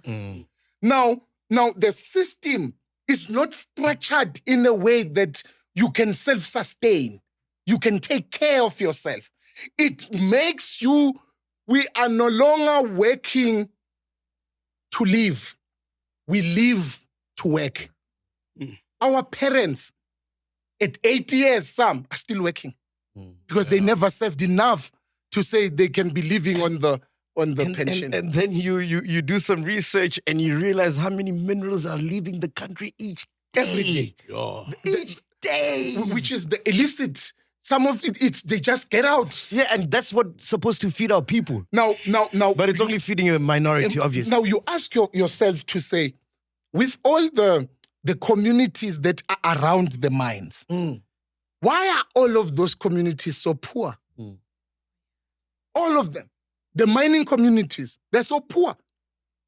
Even the mines that have been, neglected, they've been shut down, but the Zamazamas are still there.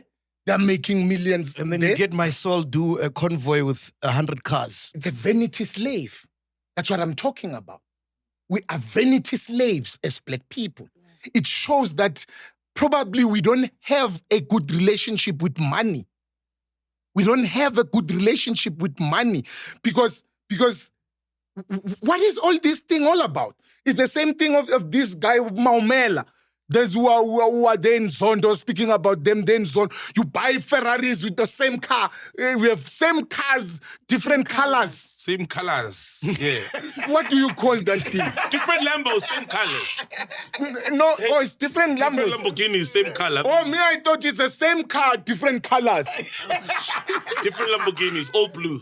Man, what do you call that? Yeah. So we are vanity slaves. From hospital money. We understand. They are looting, but not to create generational wealth or to build institutions. They are people who would, the gangsters, the best wabiza ngama hot man, dala, ma tycoon, ekas. Yeah. Labo matime beba rich dal.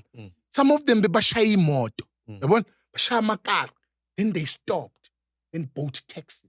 Butcheries. Right? Yeah. Yeah, no, but like they stopped being criminals. Yeah, and then And ventured into business. Into business, have butcheries. One of my Exactly my point. Bottle stores, So they were grocery stealing stores. for a mission. The person knew ukuthi uma ngantshontsha ngifike hi ngizovula ibuchara. Ngibe grand. Ngizothenga itaxi. Ngibe right. Ngizothenga for hire amaveni ngilayishe bo cash build. You understand? But Tina, they loot to drink with slay queens. Yeah. They have to loot tomorrow again. So the looting will never stop. No. Because whatever they loot today, they must drink all of it with slay queens and have all of these girls and take them away. Tomorrow we're like, I have nothing. I must go back and loot. So the looting will never stop. And you know money that you've never worked for. Iyaphela. Yaphela. But if you Yeah, but even nalesi isebenzela ungazi ukuthi idliwa ipoko. Iyaphela uyiphela. Yo, ayithwebula. Yo, bayithwebula. Yo.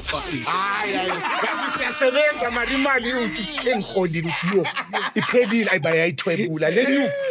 Man, I want to talk about what you're doing with Pirates now, but before we get into that, make sure you elevate your betting game with EasyBet, the only sports betting site giving you a massive 150% first deposit match of up to 1,500 rands. But that's not all. EasyBet brings you the best soccer odds, plus hundreds of the hottest slots, crash, and live dealer games.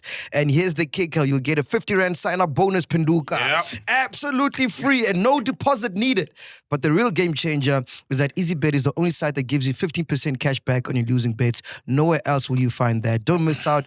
Join EasyBet today and use the promo code MacG50 to claim your 50 rand welcome bonus. That's MacG50.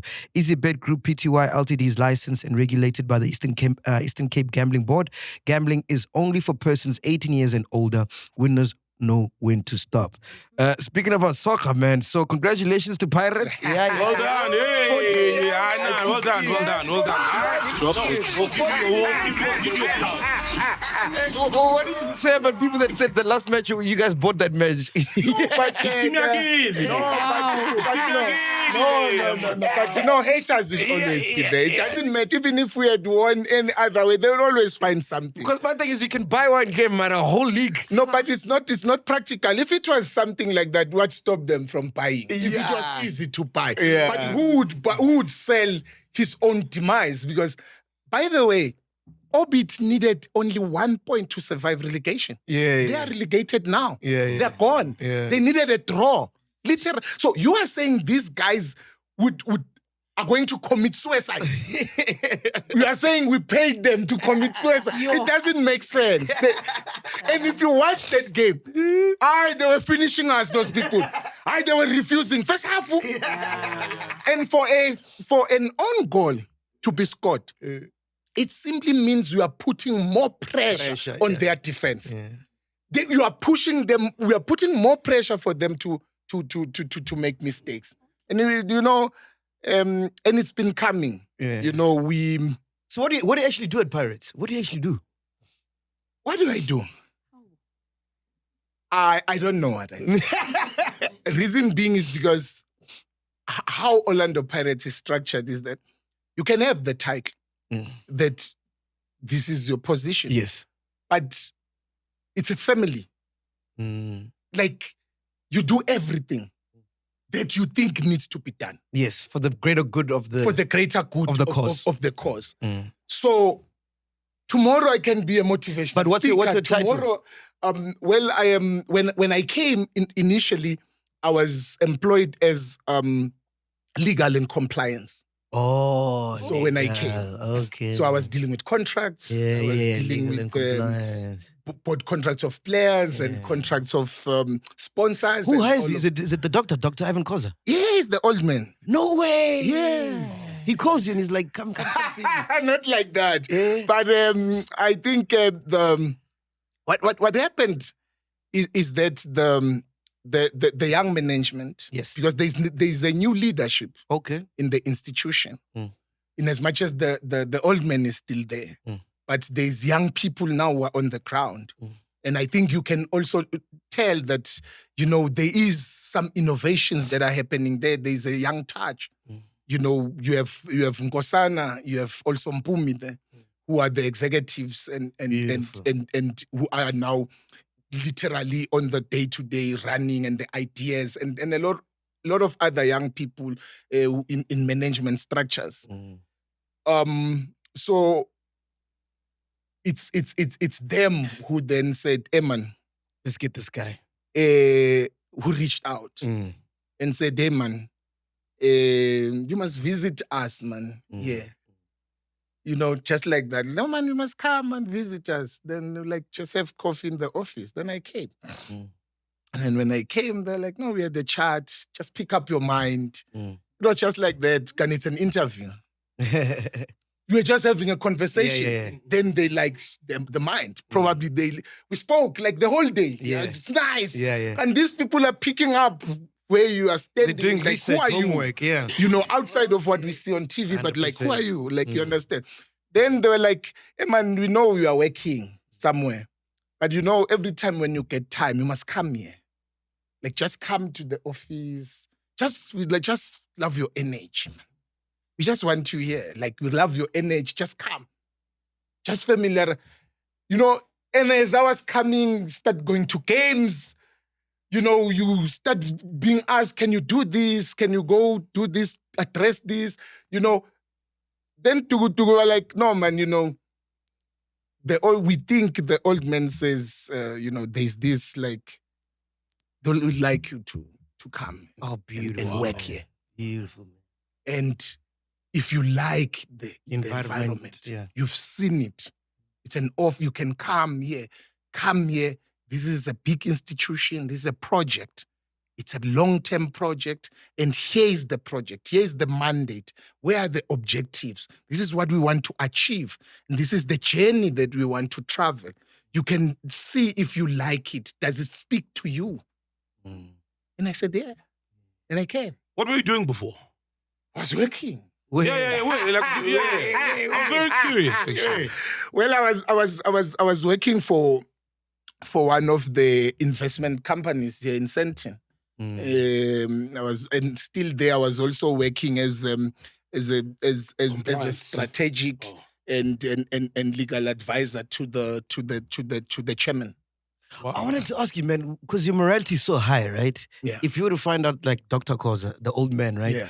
Was involved in some shady business or was corrupt, what would you do in a position like that? Well, I don't think, because I know him and I know what he stands for. And, he's an innocent man. And he's also raising us as the future leaders and future men of tomorrow. And And from what I know now, from now where I'm sitting, when my arrival moving forward, there's nothing that he's doing. I don't know what he was doing when he was my age. You understand? Because how you experience me now is not how someone at Vets experienced me. 100%. Oh, Yeah. You understand? They'll give you a different version. With, this one and women. Yeah. I'm making an example. 100%, But yeah. now I'm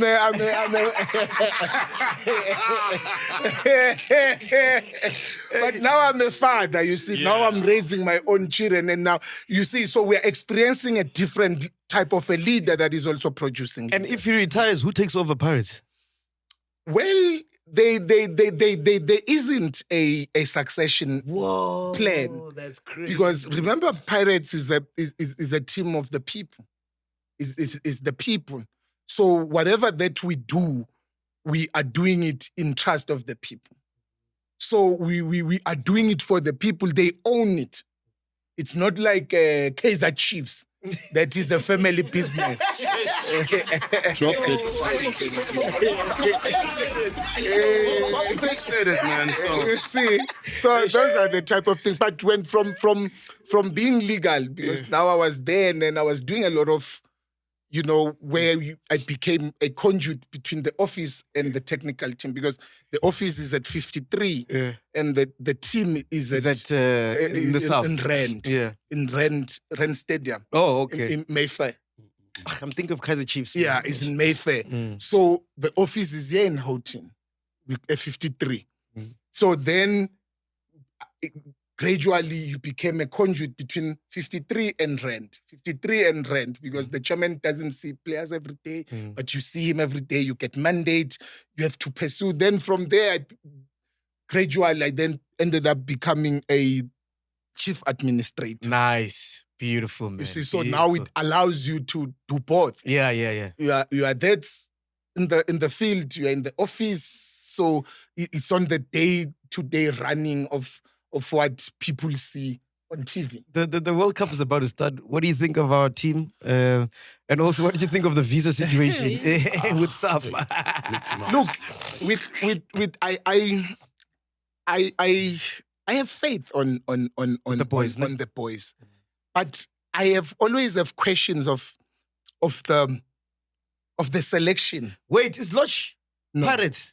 Not anymore. Oh, former. Former. North Africa. Now he plays in Libya. Oh, he's in Libya Libya. somewhere. Okay. Tunisia, somewhere there. Yeah, because I saw people were saying you should have been in The Bamfuni. Yeah. So my problem most of the time is how he set his squad, the game plan. I think I sometimes question the methodology. How do we want to play? It's like someone who has all the arsenal. We have all the material, but you don't know how to use it. That's how I can define what is happening with the coach. We have a lot of players that he doesn't know how to use them, and then we end up fumbling, end up defending when it's unnecessary. We end up but I have a feeling that we will go through the group stages. Yeah, because for me, I don't know much about local soccer, right? And I stopped watching Bafana for a very long time. But the past 2 years, I came back. I'm like, There's no, an man. excitement. Yeah, like the there is- AFCON was amazing with Nigeria. But also the local football, there is a new revived energy. Okay. The stadiums are full. I saw him in the stadium. Oh, yeah. The derby, when we responded them 3. I will flex them them. I will flex them them. Next season. So I saw him there. So, but there's an excitement around local football. Even from the young generation, the content creators, like women and boys, everyone else. So it really says there's something good that the PSL is doing.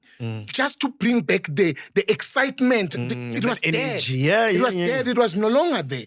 All of us were focusing on, Arsenal, Liverpool, and everything else.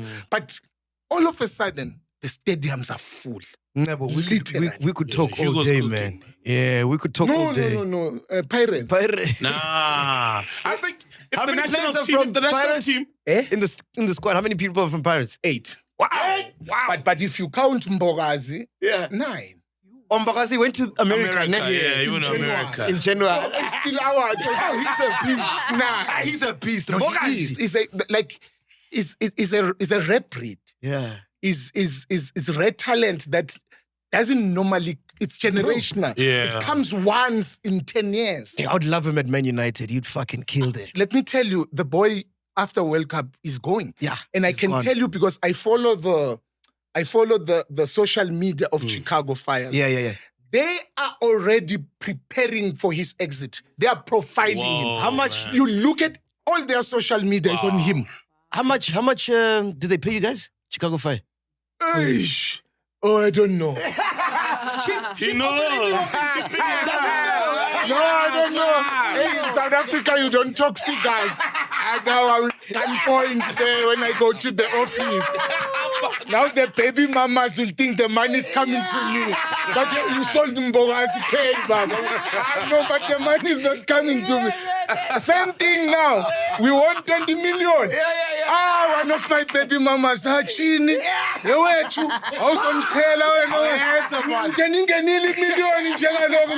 It's not mine, the money. I'm like, but it's a true story. She's calling. She's like, no, but you wanted 20 million. I'm like, dude, but the money is not mine. I'm 20 salary. Now you are paying if you want the pork. If you want the pork, only part. Yeah, by trouble.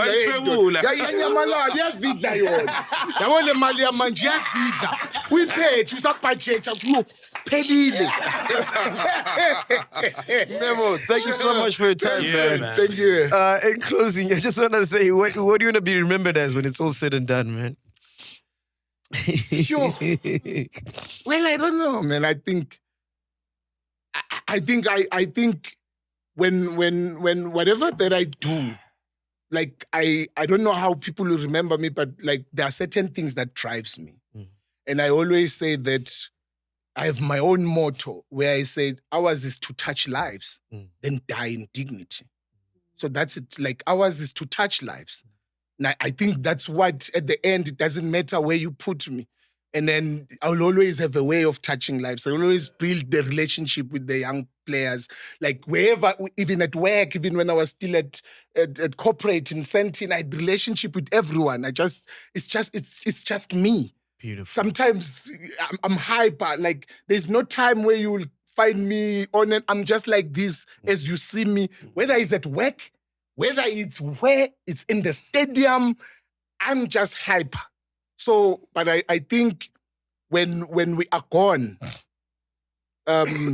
people will realize and understand what we were trying to do. Ours is to restore the dignity of a black child. Beautiful, man. And one black child that you touched is JJ. He drove all the way from Cecilburg when he heard you were coming. And he hardly ever does that. JJ. Big fan. JJ, you at least ask a question. You can't drive all that way and not ask a question, bro. I've got many questions. Hohang Munda.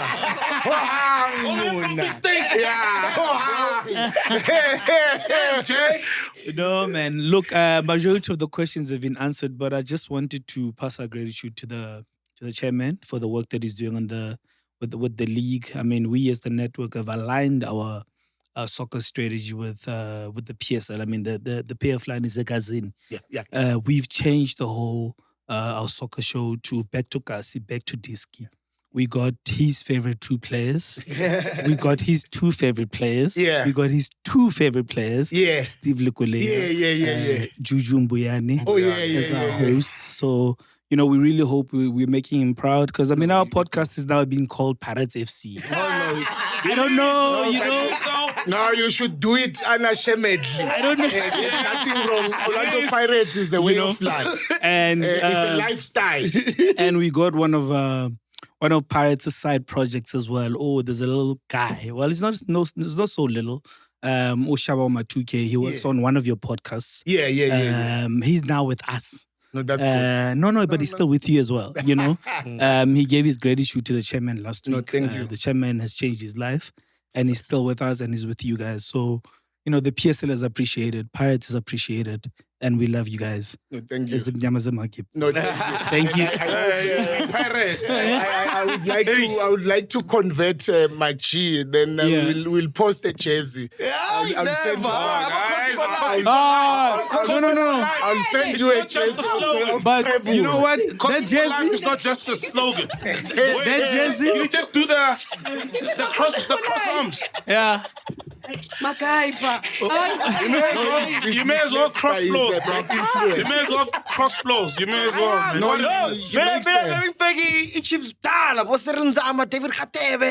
Yeah, esikhasamless. yeah, but bheka manje kunabo Mfukeng. Angimazi lo. Kunabo president yama 2000.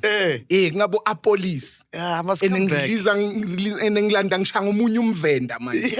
Engishanga omunye umvenda onzima njani.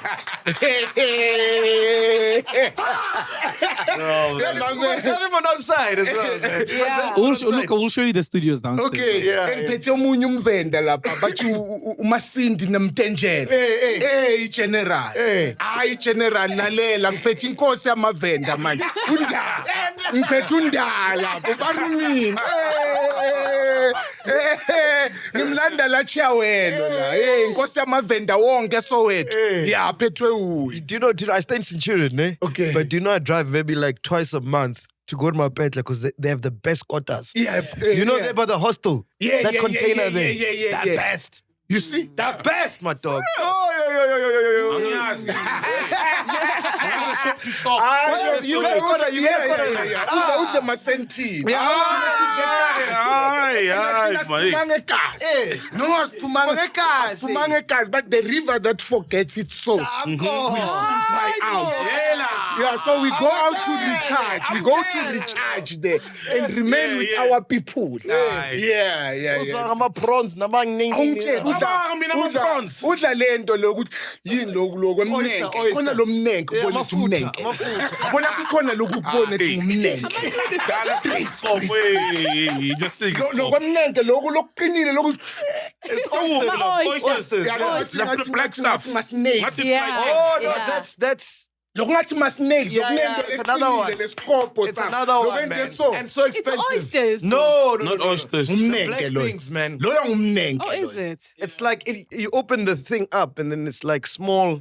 Yeah, uyaba ukudla ngespoon Yeah. banokufaka cheese. What is it called, man? Loyo ngumnenke. Wow. Yes. Ke mayinile imvula uhamba nokunescoop lokuthi Yeah, snail, yeah. ubona umuntu athi go out for lunch afika odele lo muntu ngumnenke.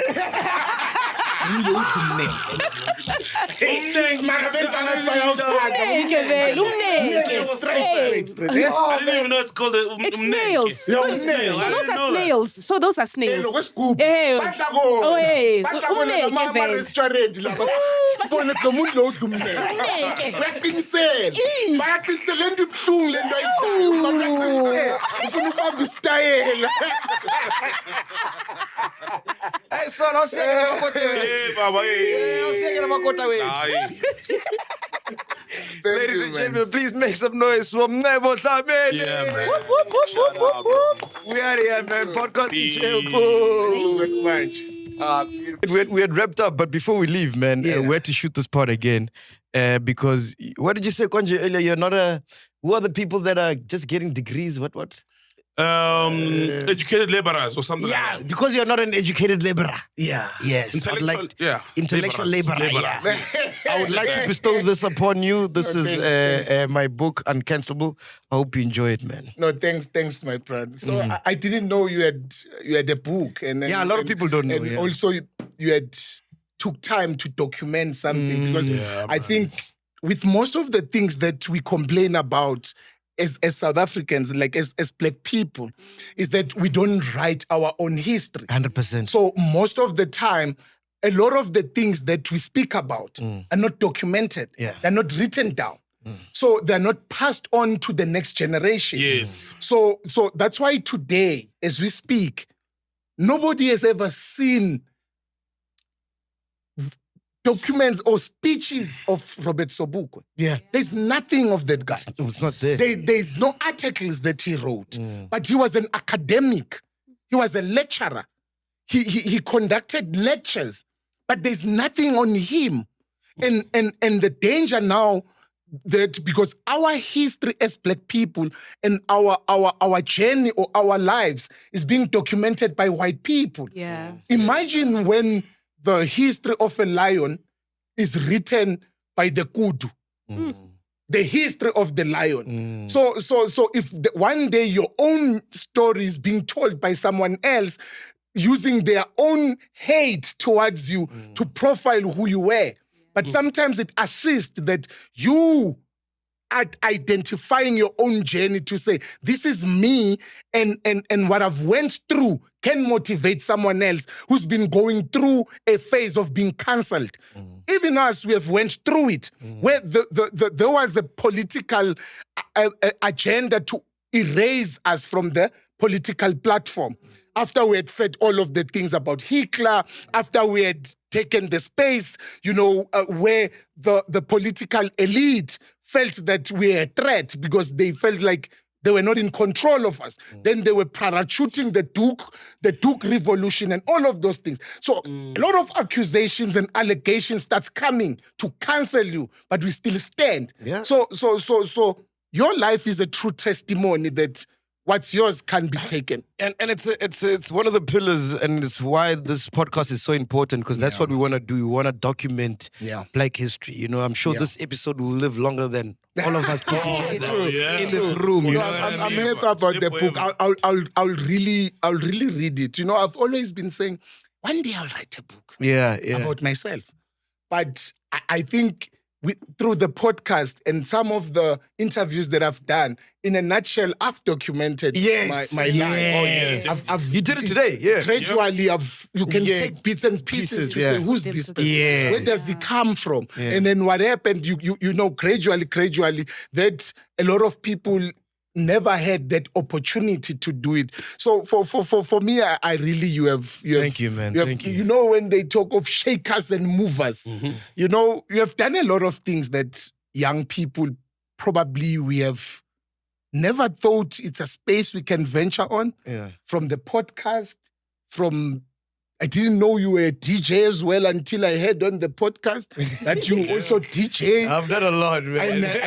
And you also have your own songs. From venturing into the liquor, the punch. Like you have, dude, like it's not easy. I don't know whether maybe like it's the same thing what you were asking me, which how did we feel at that time?